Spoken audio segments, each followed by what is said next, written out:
a lot about the lower body, uh, deadlifts, squats, and lunges.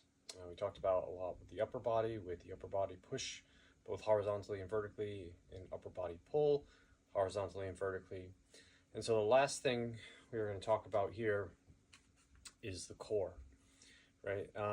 And a lot of people traditionally will put in a lot of effort into working their core muscles.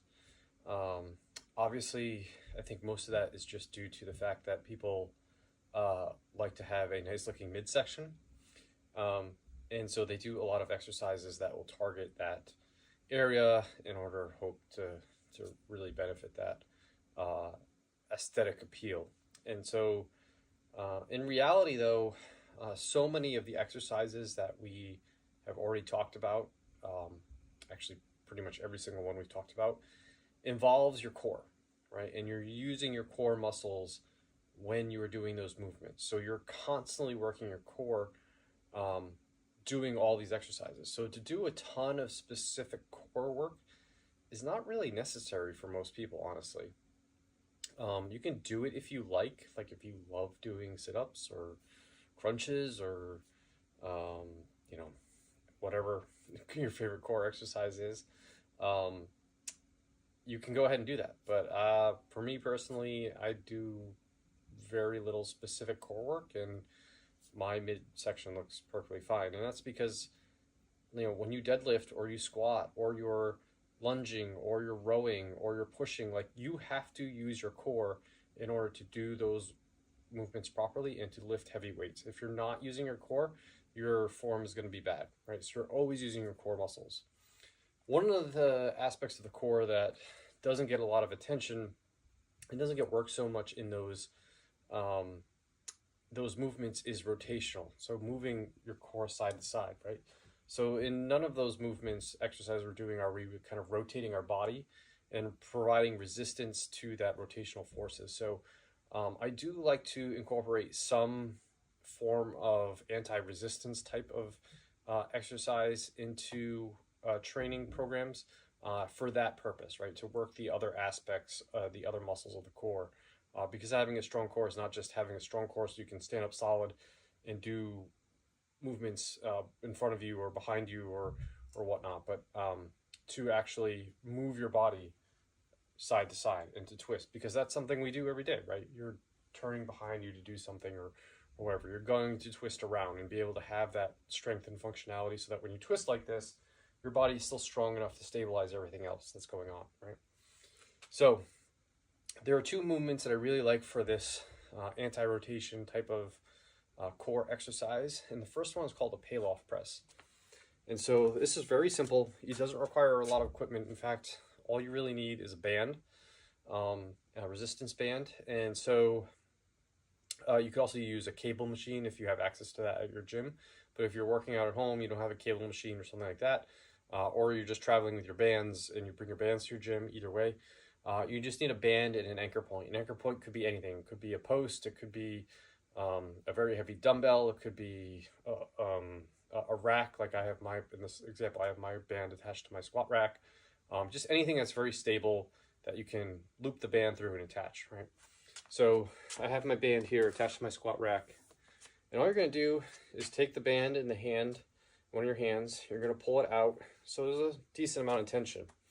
And you'll notice as the band is closer to your midsection that it's pretty easy. But what you're going to do, the peel-off press, the reason why it's called a press is because you're going to press outward like this.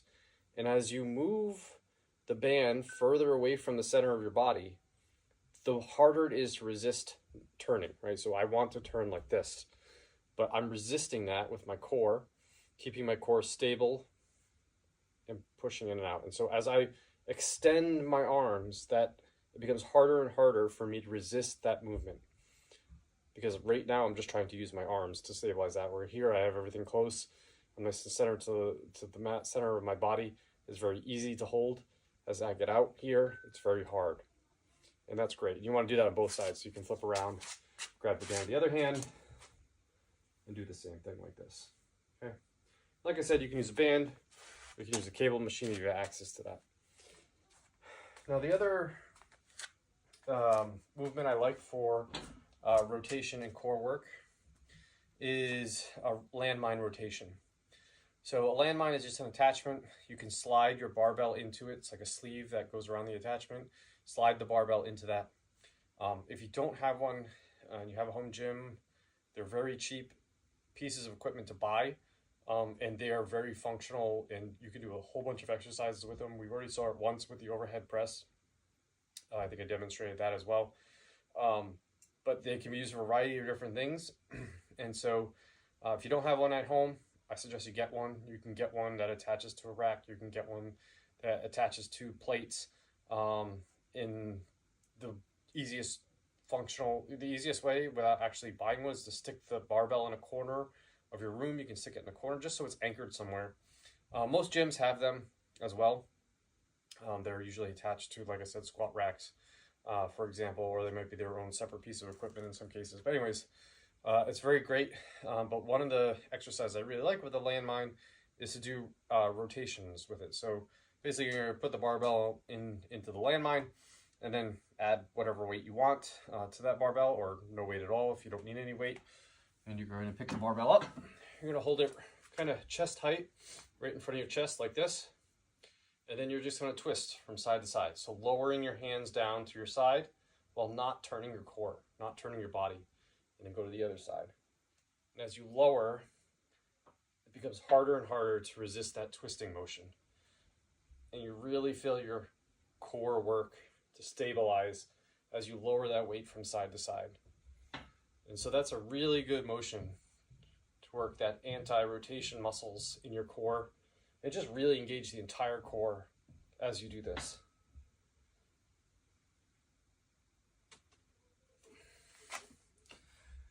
So, like I said, your core is getting worked in so many ways doing all the other exercises we talked about.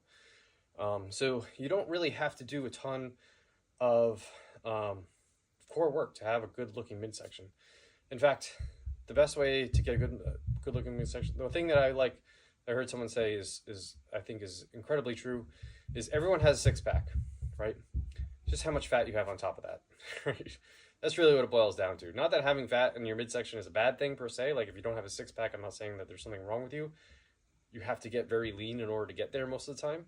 So it's very hard too. But like you have ab muscles. You don't really need to build them up, right? There are some advantages to building them up if you really want them to be visible, etc. Again, it's all aesthetic reasons, but all the other exercises we're talking about are giving plenty of work to your core to do that. Like I said, the one thing they're probably not doing, those other exercises that we've talked about so far, is just the anti-rotation stuff. And the pale-off press and the landmine rotation twist are two of my favorite, and I really love them. I incorporate them into all of my clients' workouts from time to time, and they're great for providing a little bit more functional movement and working that rotational aspect of the core that doesn't get worked with the other exercises. So please give those a shot and let me know what you think. As always, if you're interested in keeping up with all the content that I put out on a weekly basis, you can go to my website, rjbhealth.coach, click the newsletter link at the top, and enter your email address, and I will email you new useful content every week. And if you're interested in one-on-one coaching, please, again, go to my website, rjbhealth.coach. Click on the Schedule Discovery Call button on the homepage, right on the front page.